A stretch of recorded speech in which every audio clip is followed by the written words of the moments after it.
Good afternoon, everyone.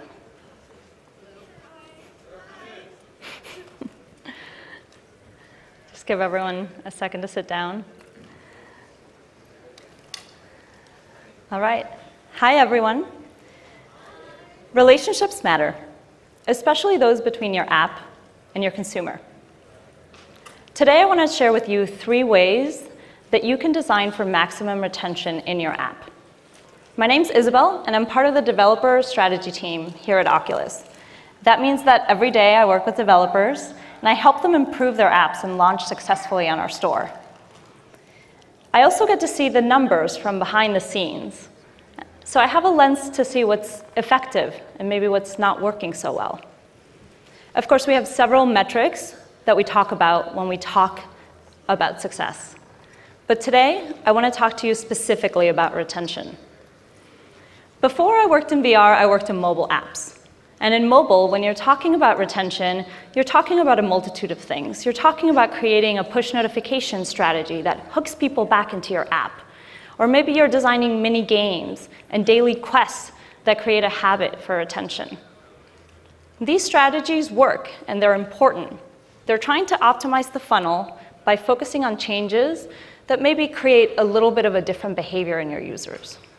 And when you have hundreds of millions of users, any small change like this can affect your bottom line. But then I came to VR, and I noticed that retention in VR is different. And I saw this in the apps that I was looking at, the top retention apps on our platform. Retention in VR is different, or at least it's different today. Do you remember the first mobile app that you loved and that you used all the time? I remember my dad's favorite app. When he first got a phone, he downloaded about 200 apps. He filled it. But there was one that he kept coming back to, time and time again. And it was actually quite simple. You would press a button, and the phone would fill up with beer. You remember this. And then you would tilt it back, and using the magic of the accelerometer, you would chug this beer, and everyone believed you were chugging a beer from your phone. And then, at the very end, it would burp. And my dad loved this app. He used it all the time. He would show it to people all the time. And no worries. And for months, I couldn't invite anyone over to my house because my dad would bring out this app. And in the end, that's a simple concept. But that's retention, right? When someone loves your app, and they come back to it time and time again. Apps have evolved a great deal since then, and we expect a lot more from apps today than we did back then. But when I look at the top, some of the most retentive apps on our platform, I'm kind of reminded of that beer app. These are some of the more retentive apps on our platform. And what's really great to see is the variety of things. We have some AAA games in there, but we also have indies. We have utilities and creativity tools. You see some brands that you recognize, but also some completely original ideas that only exist in VR. Many types of these apps enjoy a high retention, sometimes really, really high. Some of our top apps see more than 75% of people coming back in that first month. That's really cool. And it's not just a handful of apps. More importantly, we also see a correlation between most retentive apps when we cross-reference it with our top revenue apps. So I think retention is really important, that we should be talking a lot about it. But when I started digging into these apps and thinking about why do I think that they're really retentive, what makes me keep coming back to these apps, I saw some similarities in the way that they do this. And I think that what they do is that they create a relationship with people. I kind of think of it as similar to making a friend in real life. First, you might say hi, and it's kind of polite. Maybe it's a little patient. You're trying to impress them. And then you strike up a conversation and maybe you really get going, right? You make some jokes, or you get a little philosophical. Your true personality starts coming out. You become familiar. And then, at some point, you have to say goodbye. But when you do that, you make sure that you figure out, how do you stay in touch? When are you going to hang out the next time? So I think apps, and really good apps, do something that's a little bit like that. First, they make a great first impression. Then they start to share their personality and become familiar.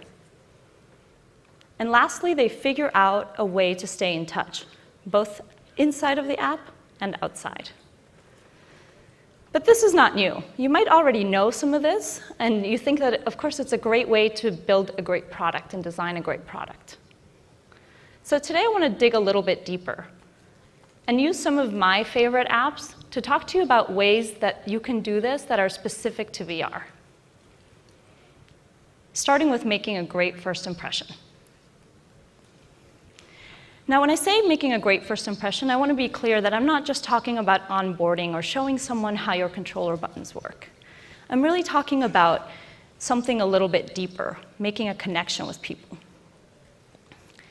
And I want to show you an example from one of my favorite apps, which is First Contact. First Contact comes from the Oculus Rex team, who also built Toybox and Oculus Dream Deck. And they had a pretty big task, because this came out when we first launched our touch controllers. So they had to help people understand how the controllers worked and make it intuitive for a multitude of tasks, whether it was pointing or shooting or pushing or pulling. And that's a pretty big task. But this isn't a tutorial. In fact, I still demo this app all of the time to people. I really, really love it.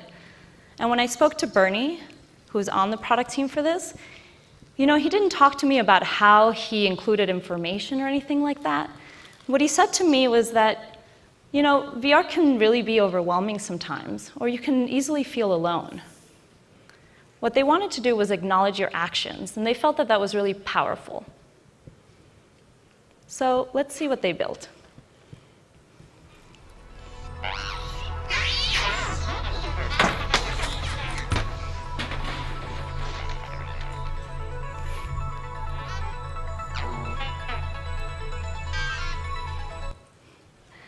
Now, I love this robot, and I know dozens of people who also respond really, really positively to him.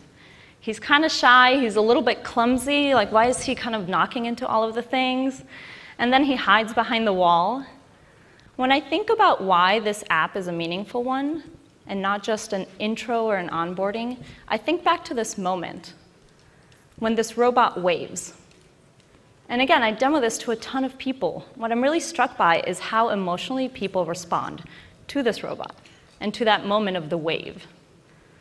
Sometimes people, they'll do like a simple, easy wave like Aaron does, or like Valeria in the middle, they beckon him out from behind the wall. Or like Dorian, and I see this all the time, people actually like mimic the way that he peeks out from the wall, but why do you do that? I don't know, but it's completely human, and it's completely natural. I think this physical human reaction to this robot is really important. This is kind of the magic that First Contact brings to us. In VR, people's body language and their natural movements get to be part of the UI that we're designing for. And that's extremely powerful. That's really cool. So that's my first takeaway for everyone here building an app, is you have to identify what is the magic inside of your app. Why should someone use it? Why will they love it? And then I want you to get to it as quickly as possible. This is one of the biggest cardinal sins that I see in VR at all of the apps I look at. If you haven't created something that makes me feel something unique within the first 3 to 5 minutes, you should. If I don't feel that in the first 3 to 5 minutes, I would say that it's kind of hard to impress me after that. So make sure that you're building for that. And on the other hand, don't build so much magic that it's really hard for me to find my way. Like we saw Bernie saying, VR can be overwhelming, and it's kind of a new medium. So make sure that you're showing people the way. Let me show you a couple of clips from First Contact.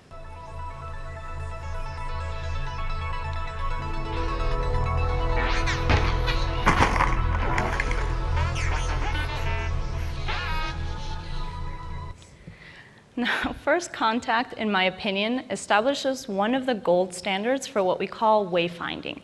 that system of information and design elements that you include in your app to help people guide themselves. By design, the app waits a few seconds before it pops up with the instructions to wave back. And that's really important because then I feel like I'm in charge. I'm not doing something wrong or being overwhelmed with information. Here's another quick example I want to show you.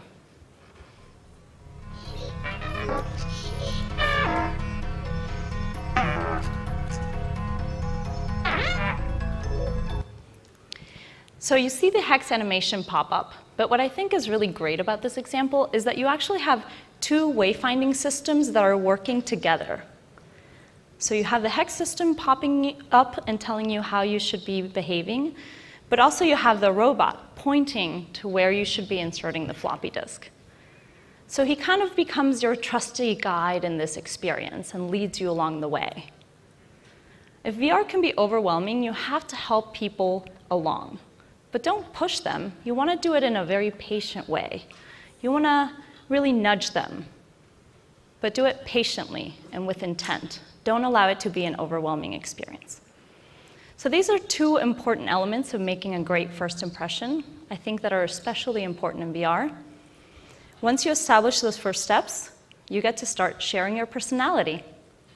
And who could tell us how to do that better than Rick and Morty? Holy crap, Rick! You made a Morty clone, Rick! Yeah, I know. I had to rearrange the entire garage to do it, Morty. Morty clone, pay attention to me. I need you to take this laundry and put it in the washing machine. And if that's too confusing of instructions for you, you know, there's a dry erase board on that I put up in the garage here. The dry erase board area, you'll see I wrote instructions on what you're supposed to do. So from the first moment that you step into this garage, Rick and Morty make themselves known.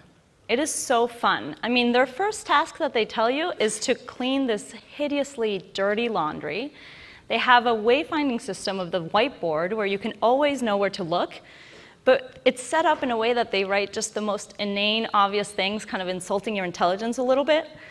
It's really amazing what this team has built. There's a depth there of how much they have established a tone and keep it consistent throughout the experience. You really do find this humor in every nook and cranny of this app, and it's really amazing. It's really fun. So I encourage you all to take a look at this app, maybe again, and test it out. See how far this personality goes into the game design. There are some ways that they do this that are incredibly unique and important to VR. Here's a quick example. I made this tasty chunk right here just for you.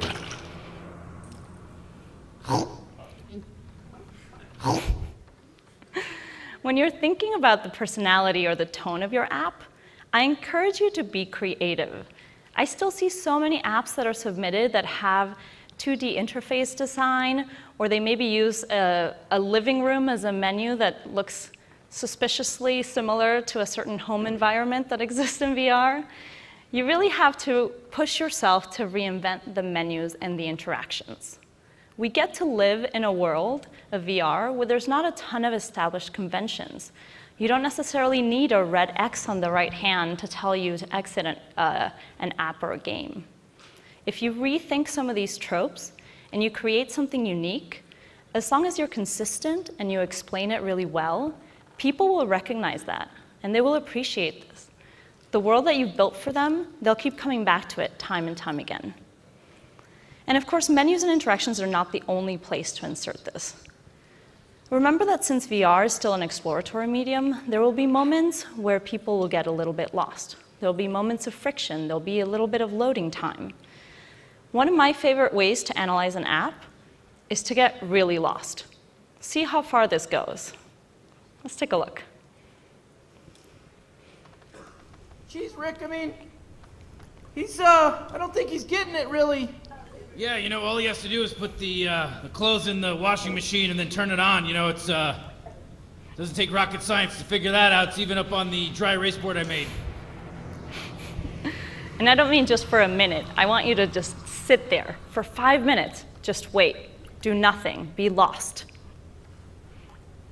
Jeez, I mean, Boy, this Morty clone, he really doesn't know what the hell it's doing. You know, it's just kind of just bumbling about like. Yeah, I know. I see the same thing you see, Morty. Yeah, I mean, it's just bumbling about, you know.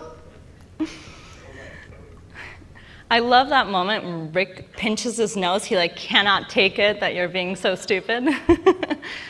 Alchemy has really taken all of these friction and pain points and reappropriated them to make them part of the personality that they're trying to convey. This is one of your superpowers. You have to remember when you're in VR, you can actually tell what people are doing. You don't have to guess whether they're looking at your screen. You actually know. So you can take that opportunity and take those pain points and turn them into funny moments or useful moments or inspiring moments. Some friction is inevitable, so just build and have fun in case that happens. Those are my top 2 favorite things of how to show personality that are a little bit unexpected in VR. Now that you've designed it to make that amazing first impression and to show your personality, you have to think about how that experience and all of that work doesn't end the moment that you exit an app or a game. You get to create a way to stay in touch with people. One of my favorite examples of this is the app Big Screen. This is a very in-depth experience of desktop sharing. It includes creating social spaces and changing the environment. They recently had a really big update that includes cinema quality streaming. And that was partly built from a use case that they were seeing already in the app. So they leaned into it. And they saw a really, really great lift in retention from that update. When I spoke to him, Darshan said that, it's really about the communication. And what I liked about what he was saying is not just about marketing and telling people that you've updated your app, but really it's also a moment to validate your assumptions and test out any misconceptions or biases that you might have had. That's what I would say is kind of amazing in VR, is that we have the unique advantage of having a really tight community of people, all of the people that are in this room and all of the people that are in this conference, who care about making your products better. The better that your apps are, the more amazing that VR is to use. So make sure that you find people and you connect with them, whether it's on social networks or maybe across forums and different platforms. You have to really work to create a feeling of community. And that's really, really important to your app. It's a way to both get bug fixes and feature requests, but also, as Darshan said, validate your biases. Make sure that you're building the right thing. And on the other hand, you can't forget about other channels that exist that are not the forums and the social networks. I want to talk to you about a couple of them that I see a lot of people maybe aren't thinking about, including your assets on the store. I've seen some really great examples of people when they make a very big change to their app, actually update their icons, update their screenshots. Think about this as one way to communicate with people. If someone has downloaded your app but hasn't come back in a while, this is one way to tell them, hey, there's something new. You should check us out again. And as you heard Christina talk about earlier today, we also have Explore, which is a way for you to be able to build developer stories that will be surfaced to the right people at the right time. It's coming to Rift in this next year. And then you have to think about the actual in-app experience. One of the things I really like when I use Big Screen is that they do a really phenomenal job of helping guide the way, especially when it comes to new things, like their new avatar system, where you can test around different hairstyles, although I always like the short purple one. That's me. And then you can also play around, and you can see the new content that they've created in the environments, which I really like that they editorialize, so that you have some that are perfect for gaming, or that you have others that work better for cinematic displays. So think about what it's like after someone exits your app, and then welcome them back. Are there different things that you should be pointing out? Can you help guide the experience in a way that feels really meaningful to them, like you recognize them? When you see a friend for the second time, you don't introduce yourself again. So don't necessarily do that with your app. So that's it. These are the 3 ways that you can design to really have great retention. And hopefully I've showed to you some examples of ways that apps do this that are really meaningful in VR. But before you leave here, I want to give you the homework to do this with your own app. To make sure that you're making a great first impression, ask yourself, have you really identified what's the magic in your app? And do you get to that within the first 3 to 5 minutes? Do you guide people through their experience in a way that feels meaningful? And then as you start to share your personality and get familiar with people, do you create a tone and stay consistent? Do you build it and design it into every part of the app, including your interactions and your menus? Have you really thought about that in a creative way, or are you relying on tropes that already exist when you don't have to?